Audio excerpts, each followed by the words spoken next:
Assalamualaikum warahmatullahi wabarakatuh. Alhamdulillahirabbil alamin wassalatu wassalamu ala asyrafil Subhanaka la ilma lana illa ma 'allamtana innaka antal alimul hakim. Allahumma salli wa sallim wa barik ala Muhammad wa ala ali Muhammad kama sallaita wa sallamta wa barakta ala Ibrahim wa ala ali Ibrahim fil alamin innaka Hamidum Majid. Amma ba'd. Salam tuan-tuan. Ainur Muhammad, Muhammad Izzuddin, Zailan Nizam, Fiza Hamid, semua yang hadir pada pagi yang mulia ni. Baik, bicara kita pada pagi ni dari kitab At-Tibyan fi Adab Hamalatil Quran oleh Al-Imam An-Nawawi. Adab-adab penghafaz ataupun adab-adab yang ingin mengamalkan Al-Quran Karim. Jadi buka muka surat 98 kerana yang telah kita bincangkan selama ni sampai pada muka surat 98 ya. Baik, terima kasih Muazzuddin, Mahfizah bersama. Galakan memulakan bacaan dari permulaan surah jika memulakan bacaan dari tengah ataupun akhir surah. Baik, kalau Musannif rahimahullah berkata pengarang, mudah-mudahan Allah mencucuri rahmat banyak ke atasnya dan memberi manfaat kepada kita dengan apa yang dicatatkan oleh beliau, memberi manfaat yang banyak daripada apa yang ditulis oleh beliau. Apabila memulakan bacaan dari tengah surah atau berhenti pada abukan akhir surah, pembaca Quran digalakkan untuk memulakan bacaan dari permulaan ayat yang berkaitan di antara satu sama lain. Begitu juga bila dia ingin berhenti, dia hendaklah berhenti pada ayat yang punya kaitan dan di akhir satu-satu kisah. Dia tidak perlu terikat kepada juzuk, hizib ataupun asyar ketika memulakan dan mengakhiri bacaan, kerana boleh jadi ia berada di tengah satu ayat yang masih berkait dengan ayat sebelumnya. Sebagai contoh, juzuk yang mengandungi firman Allah iaitu A'udzubillahi minasyaitanirrajim. Wa ma ubari'u nafsi inna nafsa la'amaratun bisu'i illa ma rahima rabbi inna rabbi ghafurur rahim. Tidaklah aku berani membersihkan diriku, sungguhnya nafsu manusia itu sangat menyuruh melakukan kejahatan kecuali orang yang telah dirahmat oleh Tuhanku. Maka dia terselamat daripada hasutan itu. Sungguhnya Tuhanku Maha Pengampun lagi Maha Pengasihani. Jadi ayat ini adalah berkaitan dengan kisah Nabi Yusuf AS. Jadi bila kita baca ayat semikian, kita nak pastikan dia berada dalam kelompok yang sama. Jangan kita berhenti di tempat yang salah lalu maknanya tidak sampai. Itu maksud Imam An-Nawawi ya. Itu juga wal muhsanatu minan nisa illa ma malakat aymanukum kitaballahi alaikum wa uhilla lakum ma wara'a dhalikum an tabtaghu bi amwalikum muhsinina ghayra musafihin famastamta'tum bihi minhunna fa'atuhunna ujurahunna fariidha wa la junaha alaikum fima taradaitum bihi min ba'dil fariidha innallaha kana aliman hakima. Diharamkan juga kamu berkahwin dengan isteri orang lain kecuali hamba sahaya yang kamu miliki. Haramnya segala yang disebut itu adalah ketetapan Tuhan, ketetapan hukum Allah yang diwajibkan ke atas kamu. Sebaliknya dihalalkan bagi kamu perempuan-perempuan lain daripada itu, lain yang disebut itu daripada yang lain disebut, untuk kamu mencari isteri dengan cara kamu bernikah, bukan cara berzina. Kemudian mana-mana perempuan yang kamu nikmati percampuran dengannya setelah ia menjadi isteri kamu, maka berikanlah kepada mereka mas kahwinnya dengan sempurna sebagai satu ketetapan yang diwajibkan oleh Allah. Kamu tidak berdosa pada satu persetujuan yang telah dicapai bersama oleh kamu, iaitu suami isteri, sesudah ditetapkan mas kahwin itu dengan cara dan kadar bayarannya. Sungguhnya Allah Maha mengetahui lagi Maha bijaksana. Firman Allah lagi, A'udzubillahi minasyaitanirrajim. Ma kana jawab qaumihi illa an qalu akhriju ala lutin min qaryatikum innahum unasun yatahharun. Maka kaumnya tidak menjawab melainkan berkata, usirlah Lut dan para pengikutnya dari bandar kamu, sungguhnya mereka adalah orang-orang yang mendakwa dirinya bersih suci. Firman Allah lagi, A'udzubillahi minasyaitanirrajim. Wa man yaqnut minkunna lillahi wa rasulihi wa ta'mal salihan nu'tiha ajraha marratain wa a'tadna laha rizqan karima. Siapa di antara kamu yang tetap taat kepada Allah dan Rasulnya serta mengerjakan amal saleh, kami akan beri kepadanya pahala amal itu sebanyak 2 kali ganda. Kami sediakan baginya limpah kurnia yang mulia. Allah berfirman dalam surah Yasin ayat ke-28, A'udzubillahi minasyaitanirrajim. Wa ma anzalna ala qaumihi min ba'dihi min junni minas sama'i wa ma kunna munzilin. Kami tidak menurunkan kepada kaumnya sudah dia mati sebarang tentera dari langit untuk membinasakan mereka, dan kami tidak perlu menurunkannya. Kemudian surah Fussilat ayat ke-47, A'udzubillahi minasyaitonir rajim. Ilaihi yuraddu ilmu sa'ah wa ma takhruju min thamaratin min akmamiha wa ma tahmilu min untha wa la tad'u illa bi'ilmihi wa yawma yunadihim ayna syuraka'i qalu adhanna kama minna min syahid. Kepadanya, iaitu ilmu pengetahuan Allah, jugalah kembali pengetahuan tentang masa datangnya hari kiamat, dan demikianlah setiap yang akan berlaku, kerana sebiji buah umpamanya tidak akan keluar dari kelopaknya, dan seorang ibu tidak akan mengandung dan tidak akan melahirkan anaknya melainkan pada masa dan ketetapan dalam pengetahuan Allah. Pada hari Allah menyeru mereka yang musyrik dengan bertanya, di manakah makhluk-makhluk yang kamu sifatkan sebagai sekutu-sekutuku itu? Mereka menjawab, kami mengakui wahai Tuhan bahawa tidak ada seorang pun di antara kami yang mahu menjadi saksi kerana anggapan kami dahulu ternyata salahnya. Allah berfirman dalam surah Al-Jathiyah ayat ke-33, A'udzubillahi minasyaitonir rajim. Wa badalahum sayyi'atu ma 'amilu wa haqa bihim ma kanu bihi yastahzi'un. Pada hari itu ternyatalah kepada mereka balasan segala kejahatan mereka lakukan, serta mereka diliputi oleh azab yang amat yang mereka ejek-ejekkan dahulu. Dalam firman Allah SWT menerusi surah Az-Zariyat ayat 31, Qala fama khatabukum ayyuhal mursalun. Apakah urusanmu yang penting wahai para utusan? Begitu juga Hizib firman Allah SWT surah Al-Baqarah ayat 203, A'udzubillahi minasyaitonir rajim. Wazkurullaha fi ayyamin ma'dudat. ومن تعجل في يومين فلا إثم عليه ومن تأخر فلا إثم عليه لمن اتقى واتقوا الله واعلموا أنكم إليه تحشرون. Sebutlah dengan takbir semasa mengerjakan haji dalam beberapa hari yang tertentu. Kemudian siapa yang segera meninggalkan Mina pada hari kedua, yang namanya nafar awal, maka dia tidak berdosa. Dan siapa yang melambatkannya, iaitu buat nafar thani, maka dia tidak berdosa bagi orang yang bertakwa. Dan hendaklah kamu takwa kepada Allah, kerana dia mengetahui, dan ketahuilah olehmu bahawa kamu akan dihimpunkan kepadanya.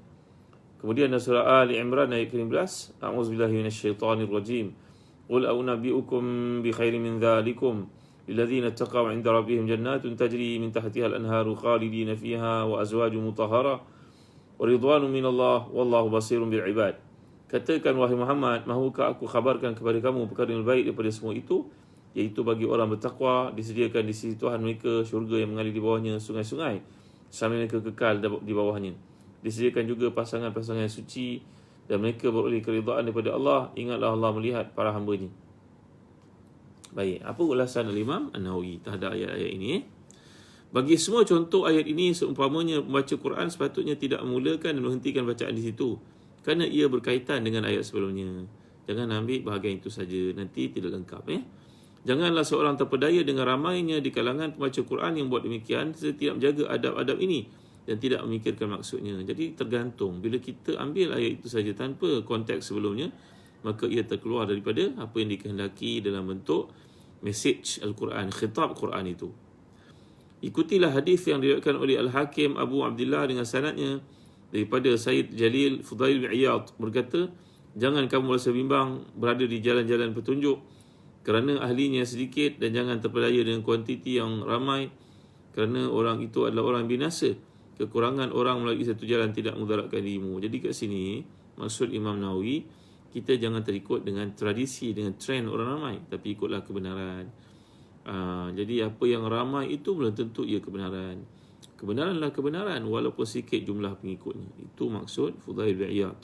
Seperti dikemukakan oleh Imam Nawawi, ada sebahagian besar daripada membaca Quran, mereka tidak faham Quran, mereka ambil Quran, ayat Quran out of context. Dia ambil ayat ini, dibaca ni, walaupun dia bukan menguraikan, tapi dia bacakan, berarti dia telah menzalimi Quran. Kerana sepatutnya konteks Quran itu dibaca dalam bentuk penceritaan yang lengkap. Jangan diambil-ambil secara juzuk-juzuk sedikit seperti itu, lalu maknanya tergantung. Itu maksudnya. Berdasarkan maksud ini, para ulama berkata, membaca satu surah yang pendek dengan lengkap lebih utama daripada membaca satu ayat daripada surah-surah yang panjang, kemudian kita mengambilnya daripada konteks yang salah. Ibnu Abi Daud meriwayatkan dengan sanadnya daripada Abdullah bin Abu Huzair radhiyallahu anhu, seorang tabi'i yang terkemuka, katanya, mereka tidak suka membaca sebahagian ayat meninggalkan sebahagian lain. Allahu Akbar, masya-Allah, tabaraka wa taala. Itu sebab di Telaga Biru kami berusaha untuk menjadikan Quran ini mesra kepada pengguna. Walaupun mereka tidak faham bahasa Arab, tapi Quran yang diterbitkan Telaga Biru ada kaedah, namanya kaedah mizan. Mizan ni adalah telah ditandakan episod-episod Quran itu dengan warna merah. Jadi katalah nombor 13, ayat nombor 13 sampai ayat 17, merah pula. Berarti daripada ayat ke-13 sampai ayat 17 itu pengkisahan daripada satu episod. Jadi kalau kita baca sama ada sembahyang malam, ketika tahajud, dalam mushaf qiyam yang kami terbitkan di Telaga Biru sebagai contohnya, maka semua penandaan itu telah dibuat. Tuan-tuan tahu ke? Mari saya tunjuk setiap pada tuan ni. Ni sebagai contohnya, tengok. Quran besar namanya Quran Qiyam. Yang kami terbitkan di Telaga Biru. Jadi berarti daripada warna merah ni sampai merah yang bawah ni satu kisah. Jadi jangan kita baca satu ayat, 2-3 ayat dah tergantung. Itu maksudnya kata Imam An-Nawawi dalam Tibyan, hukumnya makruh ya. Bila kita baca, kita ikut kehendak kita saja. Di mana kita nak berhenti, kita berhenti. Memanglah ada tanda berhenti nombor ini, tapi ceritanya tak lengkap.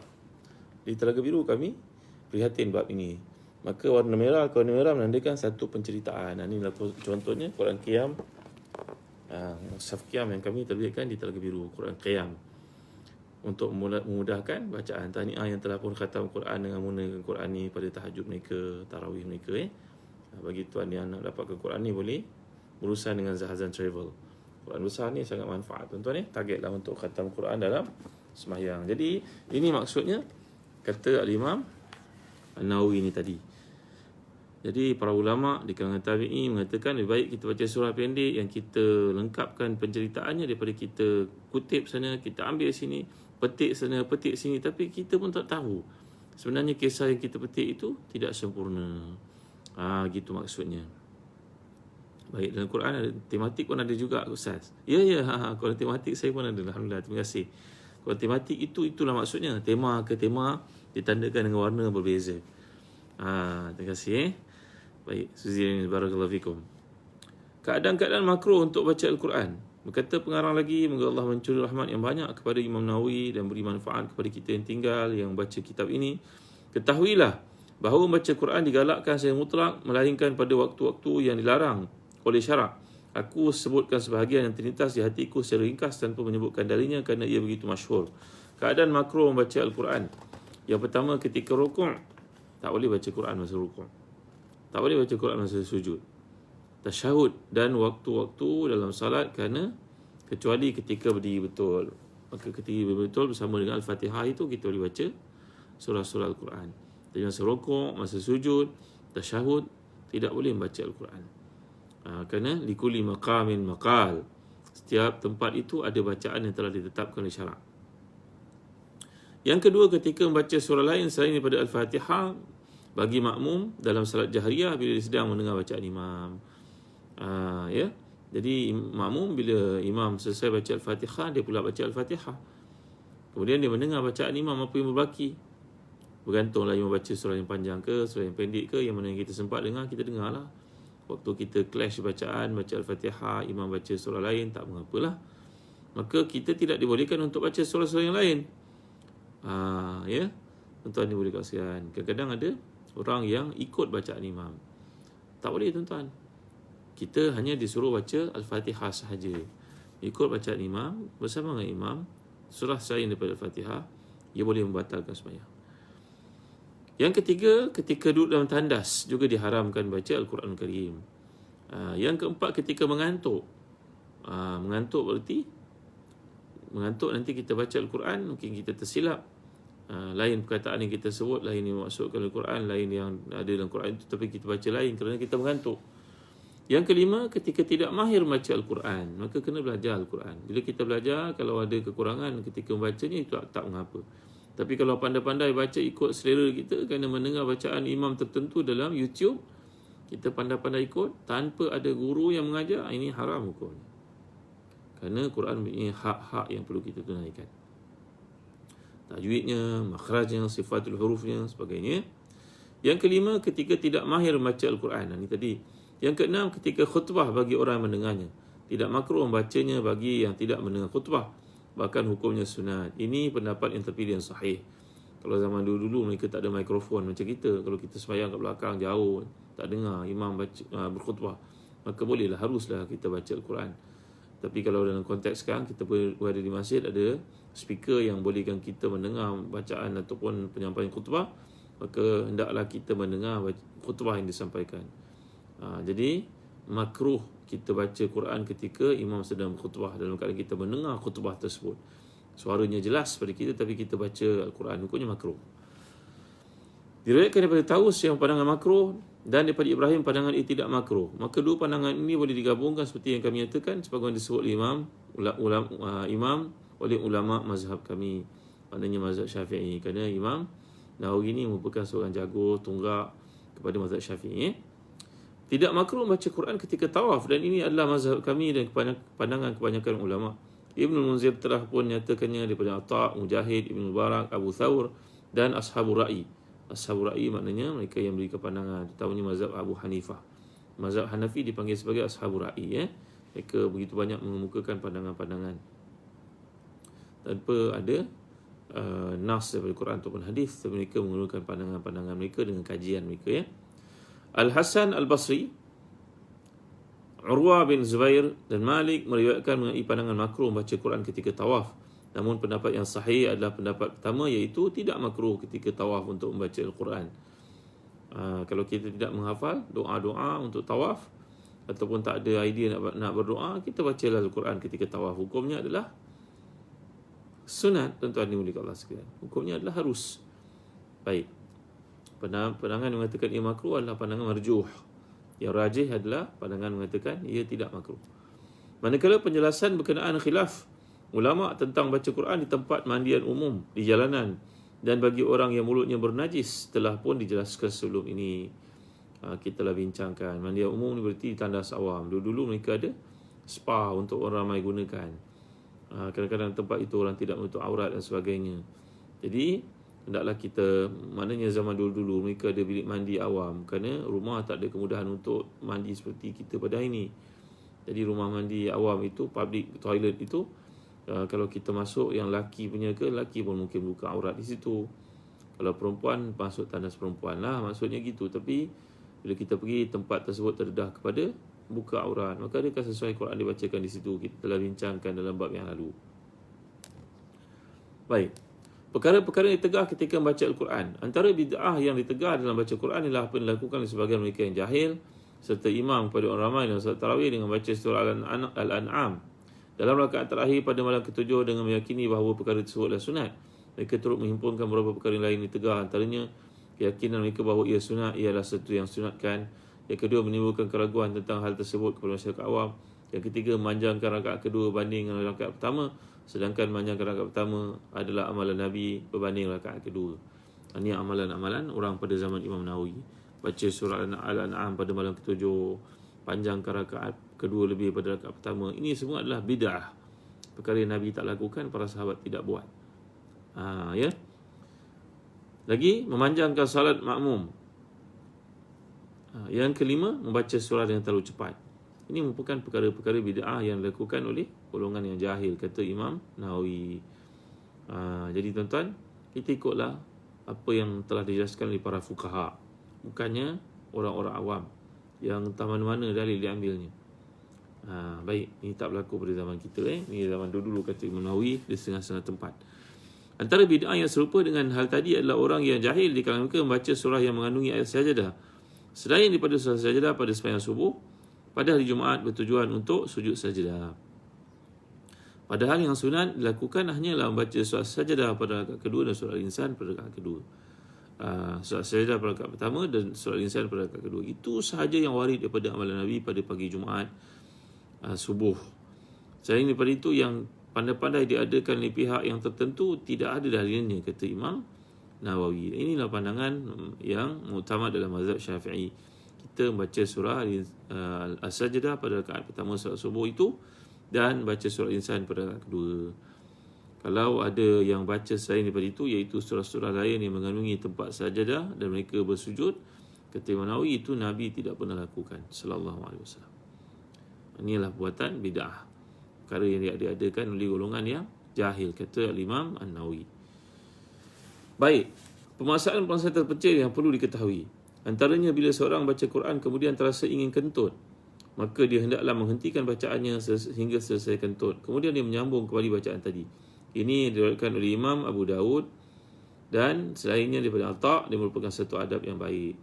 Jadi hendaklah kita meraihkan juga keperluan tubuh badan kita. Jangan tahan kentut itu, baca Quran sehingga perut sakit, memulas-mulas pula. Ada setengah-setengah orang yang sudah pun berumur, kadang-kadang angin susah nak keluar daripada badan. Maka pada waktu rasa nak kentut, kemudian ambil sembahyang, sambung bacaan balik semula. Ini maksud Al-Imam An-Nawawi. Jangan tahan kentut. Ya, ia merupakan satu perbuatan yang makruh. Maknanya seperti dalam sembahyang, as-salatu ma'a mudafa'atil akhbathain. Orang yang sepatutnya pergi ke toilet, buang air kecil, buang air besar, tapi ditahan diri dia daripada kencing, dia berak itu, kerana nak meneruskan sembahyang, hukumnya makruh. Maka hendaklah dia menunaikan keperluan badannya. Baik tuan. Apabila dia ingin menguap, dia perlu menghentikan bacaan hingga selesai menguap, kemudian meneruskan bacaannya kembali. Perkara ini disebut oleh Mujahid adalah satu perkara yang baik. Dalilnya sebuah hadis Nabi SAW yang sabit daripada Abu Sa'id Al-Khudri radhiyallahu anhu, beliau berkata, Rasulullah SAW sabda, "Idza tatha'aba ahadukum falyumsik biyadihi ala famihi fa inna syaitan yadkhul." Kerana dalam hadis Muslim ini Nabi telah bersabda, siapa yang ingin menguap maka hendaklah dia menutup mulutnya dengan tangannya. Kerana syaitan akan masuk ke dalam mulut jika tidak ditutup. Jadi berarti ketika baca Quran nak menguap, berhenti baca Quran, menguap dulu. Gitu ya. Apabila dia membaca firman Allah, a'udzubillahi minasyaitonir rajim. Wa qalatil yahudu Uzairun ibnullah wa qalatil nasara al-masih ibnullah. Orang Yahudi berkata Uzair adalah anak Allah, ada orang Nasrani berkata Al-Masih adalah anak Allah. Dan wa qalatil yahudu yadullahi maghlulah. Orang Yahudi mengatakan tangan Allah Taala itu terbelenggu. Jadi tuan-tuan yang berkasihan, itu juga dalam surah Maryam ayat yang ke-8, wa qalu takhadzar rahmanu walada. Mereka berkata Allah Taala mengambil anak. Dan ayat yang lain seumpamanya, maka hendaklah dia merendahkan bacaan ketika membacanya. Demikian dilakukan oleh Imam Nakhai. Jadi bila baca ayat ini, kita merendahkan suara, kerana ayat-ayat itu mengandungi satu kata-kata yang buruk oleh golongan kafirin terhadap Allah SWT. Jadi jangan dibaca dengan lantang. Kalau kita baca lantang pun tiba pada ayat-ayat yang menyentuh tentang keagungan Allah, oleh puak Yahudi sebagai contohnya mengatakan Allah punya anak, maka hendaklah kita slowkan bacaan kita, rendahkan suara kita. Allahu Akbar. Ini adab baca Quran rupa-rupanya tuan-tuan. Dibanding tuan-tuan yang dapat baca daripada kitab Tibyan fi Adab Ahmalatil Quran oleh Imam An-Nawawi. Ini pertama kali terjemahkan dalam bahasa Melayu kita tuan-tuan. Pertama kali kami menterjemahkannya dalam bahasa Melayu. Kita Lagu Biru oleh barisan para ustaz yang berkapasiti tinggi, mereka terjemahkan dalam bahasa Melayu. Ini kali pertama diterbitkan. Tuan-tuan dibaca sendiri kitab ni namanya Adab Membaca Al-Quran oleh Imam An-Nawawi, seorang ulama besar dalam mazhab Syafi'i. Yang ketiga, oleh Ibn Abi Dawud telah meneriwayatkan hadis ini dengan sanad lemah daripada Sya'bi, bahawa seorang bertanya kepadanya, jika ada orang baca a'udzubillahi minasyaitonir rajim, innallaha wa malaikatahu yusalluna 'alan nabi ya ayyuhalladzina amanu sallu 'alaihi wa sallimu taslima. Sungguhnya Allah dan para malaikatnya bersalawat ke atas Nabi sebagai satu penghormatan dan kemuliaan ke atas baginda. Wahai orang beriman, bersalawat ke atas baginda dan ucapkan salam dengan penghormatan yang sepenuhnya. Adakah kamu berselawat bila sampai kepada ayat ini? Berselawat ke atas Nabi? Mereka bertanya kepada Asy-Sya'bi. Maka tabi'in yang terkemuka ni menjawab, ya, kami berselawat ke atas Nabi. Ayat ini menyuruh berselawat, kami akan berhenti sekejap untuk berselawat ke atas Nabi SAW. Allahumma salli Muhammad. Bukan dengan kuat lah, baca dengan perlahan. Disunatkan baginya menyebut ucapan yang diriwayatkan oleh Abu Hurairah radhiyallahu anhu daripada Nabi, iaitu baginda bersabda, a'udzubillahi minasyaitonir rajim, man qara'a wa tini wa zaitun, sampai kepada ayat alaihissallahu bi ahkamil hakimin. Bila kita baca surah At-Tin ini sampai kepada penghujungnya, maka hendaklah kita menyebutkan bala wa ana ala dzalika minasyahidin. Apakah maksud surah At-Tin ini tuan-tuan? At-Tin ini adalah pujian pada Allah di hujungnya. Kerana ayat yang terakhir ini menyatakan bukankah Allah sebaik-baik pembuat hukuman, membuat ketetapan? Dengan sebab itu kita menjawab dengan mengatakan benar wahai Tuhan. Aziz Saiful, benar, kita jawab bala wa ana ala dzalika minasyahidin. Jadi ayat itu mempunyai interaksi, memerlukan jawapan daripada kita. Bila Allah bertanya, kita jawab. Bukankah aku sebaik-baik buat keputusan? Kita jawab, ya, benar wahai Tuhan. Tak ada keraguan sedikit pun padanya. Inilah dia nama interaksi dengan Al-Quran Karim. Abu Daud dan Tirmizi telah meriwayatkan hadis ini dengan sanad lemah daripada seorang lelaki Badui daripada Abu Hurairah radhiyallahu anhu. Tirmizi berkata hadis ini dengan sanad diriwayatkan daripada seorang lelaki Badui daripada Abu Hurairah namun tanpa disebutkan namanya. Ibn Abi Daud dan perawi lain meriwayatkan lafaz tambahan bagi hadis Abu Daud dan juga Tirmizi tadi, iaitu wa man qara'a akhir la uqsimu bi yaumil qiyamah sampai kepada ayat ayazalika bi qadirin ala yuhyil mauta falyaqul bala wa ana ashhad. Maka bila seorang baca surah Al-Qiyamah sampai ke hujungnya, bukankah Allah SWT berkuasa untuk menghidupkan yang mati? Pun kita jawab juga, bala wa ana ashhad. Benar wahai Tuhan, aku naik saksi, aku bersaksi atas kata-kata kebenaranmu itu. Itu juga kalau orang baca surah fabi ayyi hadithin ba'dahu yu'minun, maka dalam surah Al-A'raf, maka kita jawab amantu billah. Yang maksud daripada ayat surah Al-A'raf ini, ucapan manakah yang akan mereka imani setelahnya? Maka jawab amantu billah, aku beriman kepada Allah SWT. Jadi ini interaksi kita dengan Quran, tuan-tuan. Tuan-tuan dapatkan buku ni dan lihat lebih lanjut bagaimana kita menjawab ayat-ayat yang kita baca bila Allah bertanya. Hukum sunat untuk kita jawab. Ibn Abbas, Az-Zubair dan Abu Musa Asy'ari meriwayatkan annahum kanu idza qara'a ahaduhum sabbih isma rabbikal a'la sampai kepada ayat suhufi Ibrahim wa Musa, maka mereka akan menjawab alaihi wassalatu wassalam. Ya, begitu juga bila Allah bila mereka baca surah yang mengandungi perkataan sabbihis, bertasbihlah, maka mereka akan jawab subhan rabbiyal a'la. Interaksi mereka adalah jawapan kepada suruhan Allah itu dengan mengatakan subhan rabbiyal a'la, maha suci Allah yang maha tinggi. Kita sucikan Allah yang maha tinggi. Umar Khattab meriwayatkan annahu kana yaqul fiha subhan rabbiyal a'la 3 marat. Sayyidina Umar telah pun mengatakan bahawa Rasulullah SAW menyebut perkataan bila diperintahkan sabbih isma rabbikal a'la ni, maka Nabi akan menyebutkan 3 kali subhan rabbiyal a'la, subhan rabbiyal a'la, subhan rabbiyal a'la ketika membaca surah Sabbihis di permulaannya. Maka ada sedikit gap lah ketika Nabi baca surah ayat yang pertama menuju ke ayat kedua, kerana Nabi memberikan jawapan kepada soalan ataupun perintah Allah dalam ayat pertama itu. Baik. Allah bin Mas'ud radhiyallahu anhu pula berkata annahu salla fa qara'a akhir surat Bani Israil thumma qala alhamdulillahilladzi lam yattakhidh walada. Allah bin Mas'ud pula berkata bahawa Nabi SAW bila sampai kepada penghujung surah Al-Isra', maka Nabi akan mengucapkan alhamdulillahilladzi lam yattakhidh walada. Nabi akan mengucapkan kalimah ini, iaitu segala puji bagi Allah yang tidak memiliki anak. Baik tuan-tuan, sebelum terlupa saya nak sampaikan pesan penaja. Mari dapatkan Birka Habatus Sauda dari Zahzan Travel, yang mana kita digalakkan untuk makan Habatus Sauda. Kami telah memproses Habatus Sauda dalam bentuk yang mudah untuk digunakan, iaitu kapsul seperti ini. Tengok.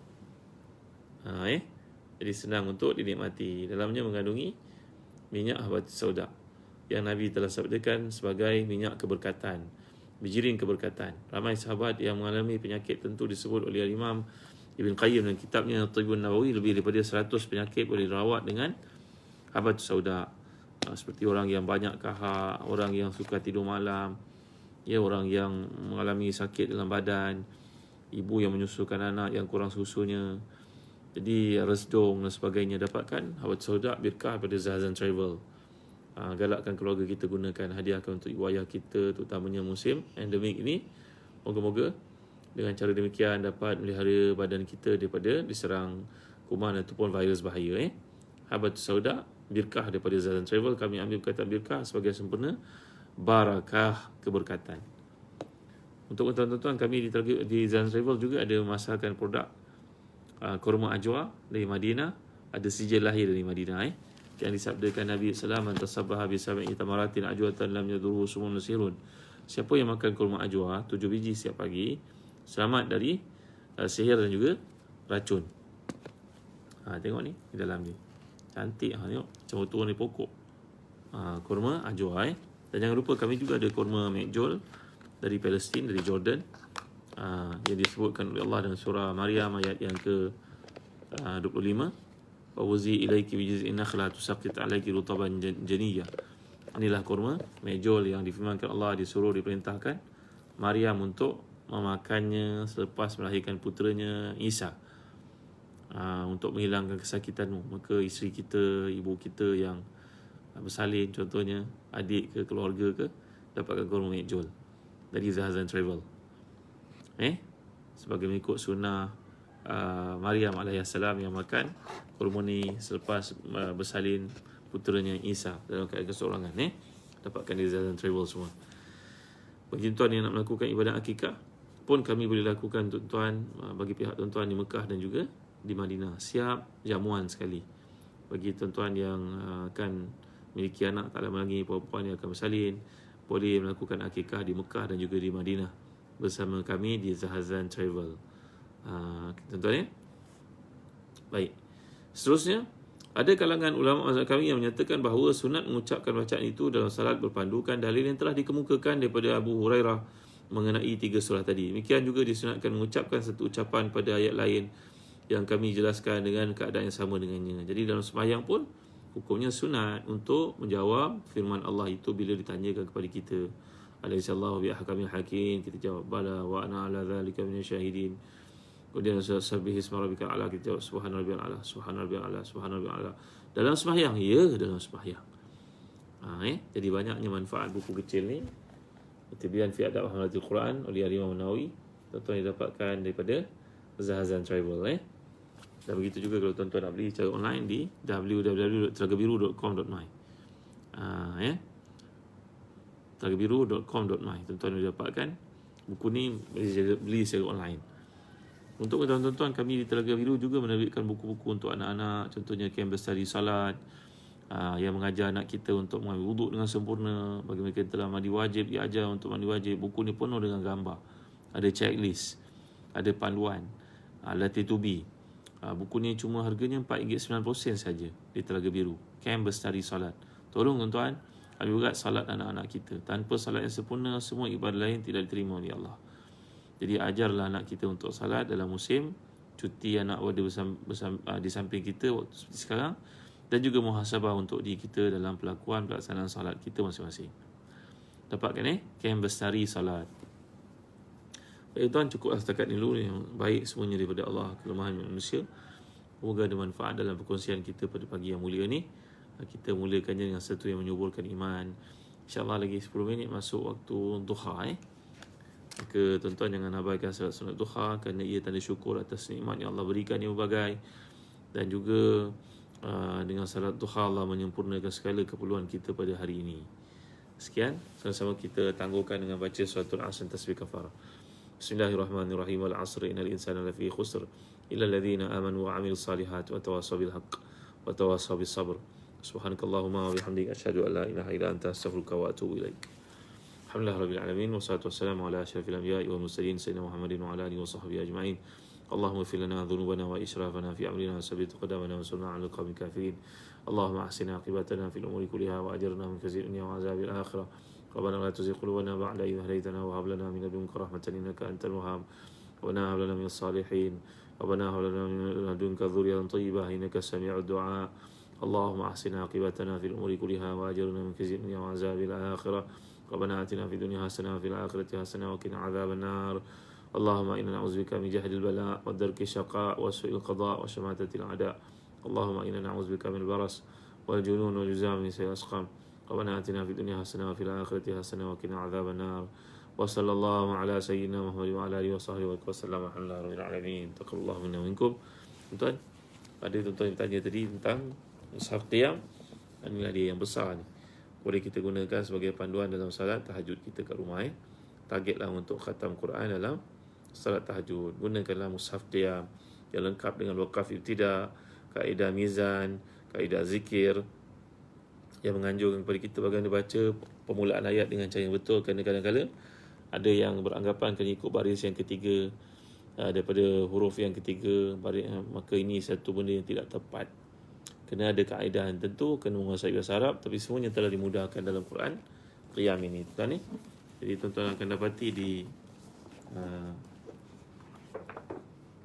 di bahu kiri dan kanan ni dah ada bagaimana kita nak baca perkataan-perkataan yang terdapat dalam surah ni. Contohnya kat sini kan, bagaimana nak baca uqtulu la ta'manna. Ni ada kaedah yang telah ditunjukkan ni. Ni namanya kaedah zikir. Alhamdulillah lengkap lah dengan kaedah mizan yang beritahu kita di mana nak berhenti dalam bacaan surah supaya tidak keluar daripada episod yang konteks yang dikehendaki oleh Allah. Inilah di Quran Qiyam, tuan-tuan didapatkan daripada Zahazan Travel beserta dengan stand.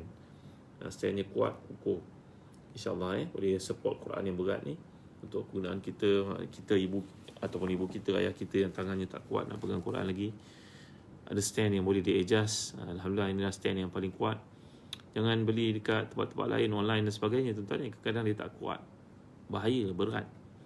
Quran boleh jatuh. Jatuh, empap kaki dan sebagainya. Maka dapatkan Quran ini dengan stand yang eksklusif dari Telaga Biru ataupun Zahazan Travel. Sekian, terima kasih tuan-tuan. Dah boleh umrah ke? Belum boleh umrah? Belum boleh lagi. Nanti kalau boleh kami maklumkan ni. Baik, setakat saja dulu. Sallallahu alaihi wasallam. Assalamualaikum warahmatullahi wabarakatuh.